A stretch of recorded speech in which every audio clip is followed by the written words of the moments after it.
Hello, welcome everyone. My name is Tommy. I am so happy to be your teacher and your storyteller today.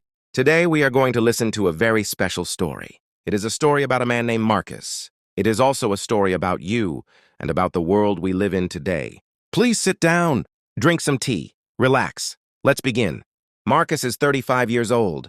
He lives in a big city. In this city, there are millions of people, but Marcus often feels alone. Every morning, the sun comes through his window at 6:00 a.m. Marcus does not wake up happy. He wakes up tired. He looks at his phone immediately. He looks at photos of people on vacation. He looks at news about money. He feels a little bit of stress in his heart. Marcus gets out of his bed. His apartment is very modern. It has expensive furniture and a large television. To most people, this apartment looks perfect. But to Marcus, it feels like a hotel. It does not feel like a home. He goes to the kitchen. He makes a cup of coffee. The coffee is black and bitter. He drinks it quickly because he is in a hurry. He always feels like he is running out of time. Do you ever feel like that? Do you feel like the clock is moving too fast? Next, Marcus gets ready for work. He opens his closet. He has 10 white shirts. He has 5 blue suits. He puts on his suit. He ties his tie very carefully. He looks in the mirror. In the mirror, he sees a successful businessman. He sees a man who makes a lot of money. But Marcus looks into his own eyes. He sees a secret. The secret is that he is wearing a mask. What is a mask? A mask is something you wear to hide your face. But Marcus is wearing a digital mask. This means he shows a happy face to the world.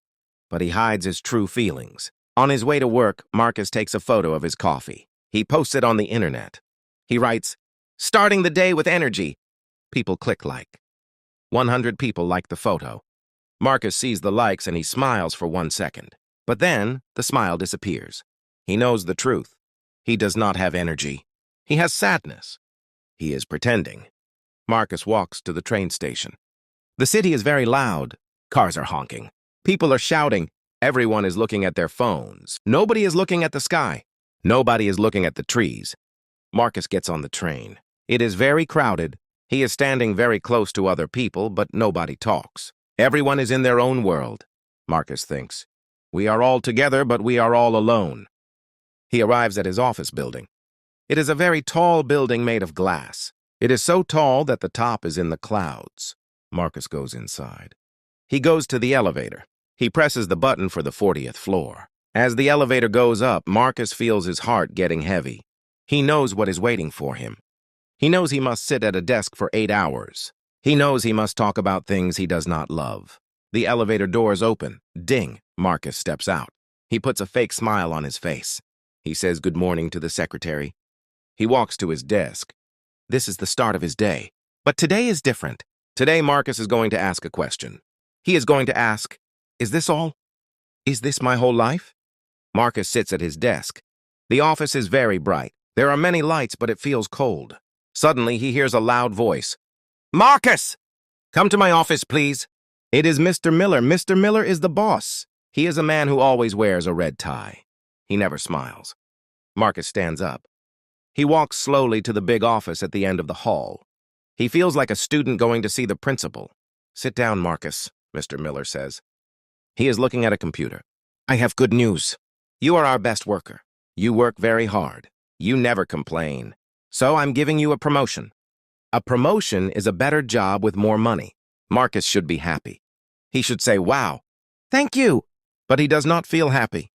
He feels a cold wind in his heart. With this new job, Mr. Miller continues, you will have a bigger office. You will have a new car. But you must work on Saturdays. You must be available 24 hours a day. What do you think? Marcus looks at the window. He sees a small bird sitting on a tree outside. The bird is free to fly anywhere. Then he looks at Mr. Miller. Mr. Miller is waiting. I need to think about it, Marcus says. Mr. Miller is surprised. His face turns a little bit red. Think about it? Marcus, everyone wants this job. It is a lot of money. Don't be foolish. Marcus leaves the office. He goes back to his desk. He looks at his digital mask in the reflection of his computer. He realizes something important. More money is not the answer if you are losing your soul. Marcus left his office early. He did not tell Mr. Miller. He did not tell his co-workers. He just walked out. He felt like he was escaping from a prison. He went to a large park in the center of the city. It was the only place where he could see trees and grass. He sat on a wooden bench. He closed his eyes. He listened. He heard the wind in the leaves. He heard children playing. For the first time in years, he felt peaceful. Suddenly, he saw a woman sitting on the grass. She had a sketchbook. It was Sarah, the woman from the coffee shop. She was drawing a picture of an old oak tree. "Hello again," Sarah said. She had a big, warm smile. "You look like you are thinking very deeply." Marcus sat on the grass near her. "I am. I just told my boss I need to think about my job. He offered me more money, but I don't want it." Sarah stopped drawing. She looked at Marcus. "Money is like a tool, Marcus. You can use a hammer to build a house, or you can let the hammer be too heavy to carry. If your job is too heavy, maybe it is time to put it down." Marcus looked at his hands. "But what will I do? Everyone expects me to be successful. My parents, my friends, the people on the internet. They all see the mask. They don't see me." "That is the problem with the world today," Sarah said slowly. "We spend all our time building a junction between who we are and who people want us to be. But a junction is a place to choose a direction. You can choose to be yourself." They talked for a long time. Sarah told him about her life. She was a teacher, but she spent her weekends painting. She didn't have a big car, but she had a big heart. She told Marcus about the simple life. The simple life is not about having nothing. It is about having only the things that make you truly happy. Marcus felt something changing inside him. He felt the digital mask cracking. It was breaking into small pieces. He took a deep breath of the park air. It smelled like rain and green leaves. "I think I know what I want now," Marcus said. "I don't want a promotion. I want a life." Marcus stood up from the grass and brushed the dust off his trousers. He looked at Sarah and gave her a real, honest smile. "Thank you, Sarah," he said softly. "You helped me see the truth about my life." Marcus walked away from the park. The city was still loud, the cars were still fast, and the people were still busy. But Marcus felt different. He felt like he was watching a movie instead of being in it. He arrived at his expensive apartment on the 20th floor. He looked at his large television, his modern kitchen, and his designer furniture. Usually he felt proud of these things. He thought they showed his success. But today they looked like cold pieces of plastic and metal. They did not have a heart. He went to his bedroom and picked up his smartphone. The screen was glowing with 50 new notifications. People around the world were liking his fake photo from the morning. They left comments saying, "You are so lucky," and "I want to be like you." Marcus felt a strange pain in his chest. It was the pain of a lie. He decided to be brave. He did not post a photo of his dinner. He did not post a photo of his view. Instead, he wrote one simple sentence. "Today, I am tired of pretending."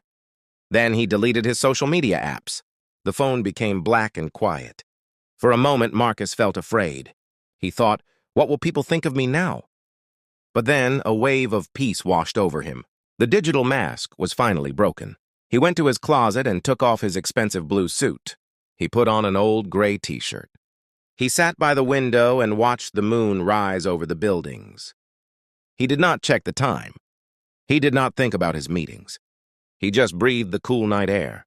For the first time in 10 years, Marcus was not a businessman. He was just a man. The next morning, Marcus woke up early. He did not hear an alarm clock. He heard the sound of rain on his window. He made a cup of simple black coffee and sat in silence. He did not check his emails. He did not look at the news. He felt calm. At 9 o'clock, he put on his jacket and walked to his old office building. It was a tall building made of glass and steel. For years, he thought this building was his home. Now it looked like a cage. He went to the top floor and entered Mr. Miller's office. Mr. Miller was looking at 3 computer screens. He looked stressed and tired. "Marcus," Mr. Miller said with a smile, "are you ready to sign the contract?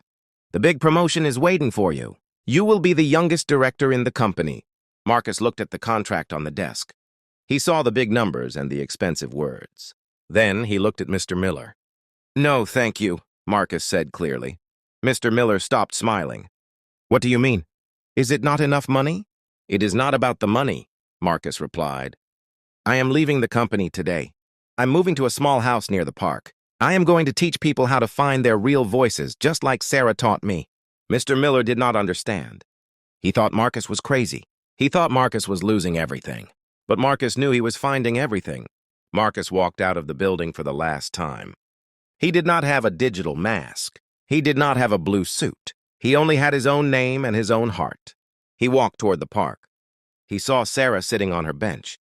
She looked up and smiled. "Did you put the hammer down?" she asked.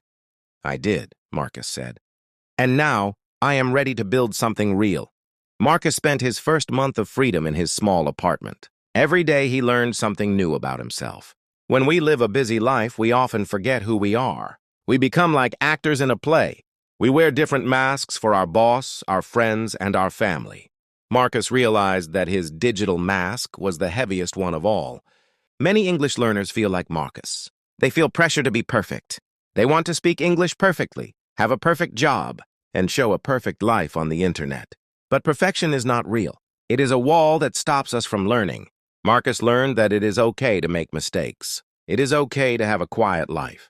In English, we have a beautiful phrase, peace of mind. This is more valuable than any promotion. Let's think about your life for a moment. Are you carrying a heavy hammer like Marcus? Are you working too hard for things that do not make you smile? Sarah told Marcus that money is just a tool. This is a very important lesson. A tool should help you, not hurt you. If your job or your lifestyle makes you feel like you are in a prison, maybe you need to find your own park. Marcus started his small school at the Junction.